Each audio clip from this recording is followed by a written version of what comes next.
describe him to me.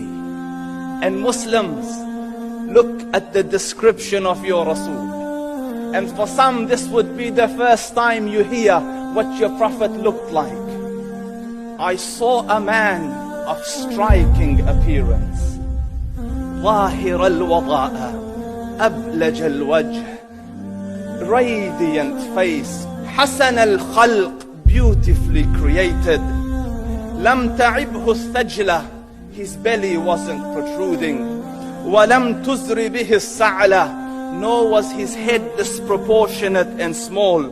وسيم قسيم, proportionate and delicate, finely made, a specimen of a creation. في عينيه دعج, in his eyes there was a contrast. The dark was immensely dark, the white was excessively white. وفي أشفاره وطف, and his eyelashes were long.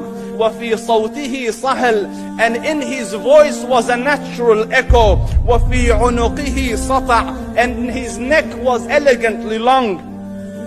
وفي لحيته كثاثة, his beard was full and thick. أزج أقرن, his eyebrows were arched, but they were not joined. It was separated.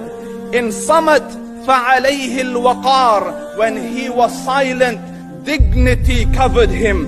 وإن تكلم سماه وعلاه البهاء, and when he spoke, it was audible and clear, almost commanding and overtaking. أجمل الناس وأبهاهم من بعيد, from afar the most striking and outstanding in appearance. وأحسنهم وأجملهم من قريب, and when he came near, the best of them and the most handsome of them in closeness.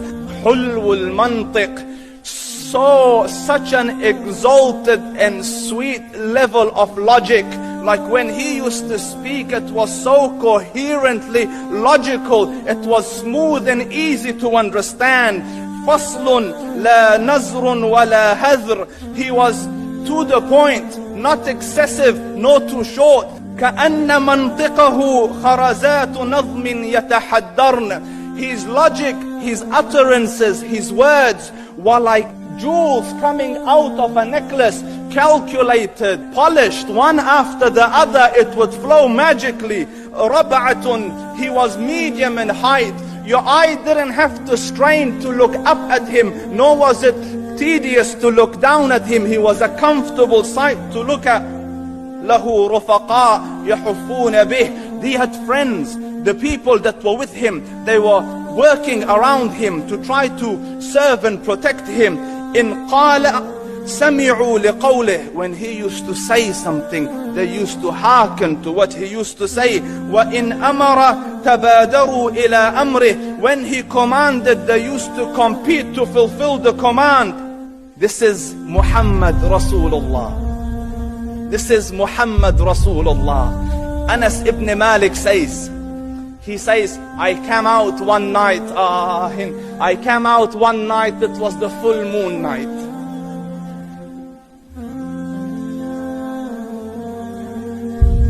And I looked at the moon, and in the desert, understand, the moon is an awesome sight. It is smooth, it is radiant, it is clear, it is gentle compared to the scorching sun at which they are used to.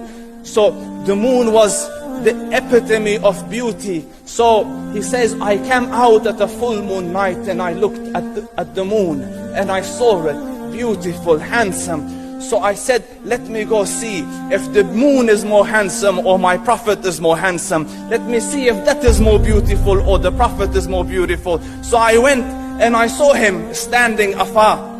So I looked at his face and I looked at the moon, and I looked at his face, and I looked at the moon, and I looked at his face, and I looked at the moon, and he said, Wallahi, he was more handsome than the moon in its entirety.